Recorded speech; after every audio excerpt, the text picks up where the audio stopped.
দোয়েল ছোট্ট অথচ অনন্য সুন্দর এক পাখি, যা আমাদের বাংলাদেশের জাতীয় পাখি। এর বৈজ্ঞানিক নাম কোপসিকাস সলারিস এবং ইংরেজি নাম ওরিয়েন্টাল ম্যাকপাই রবিন। পুরুষ দোয়েলের গা চকচকে কালো আর পেট সাদা, আর স্ত্রী দোয়েলের রং একটু ধূসর সাদা। এদের দৈর্ঘ্য প্রায় ১৯ সেন্টিমিটার আর মিষ্টি সুরে গান গাওয়ার জন্য পরিচিত।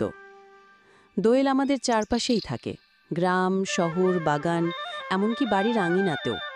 এরা মূলত পোকামাকড় খেয়ে পরিবেশকে রাখে ভারসাম্যে, আর মাঝে মাঝে ফল আর বীজও খায়। প্রজননকাল মার্চ থেকে জুলাই। এই সময় গাছের গর্ত বা পুরনো দেওয়ালে বাসা বানিয়ে ৪ থেকে ৬টি ডিম দেয়।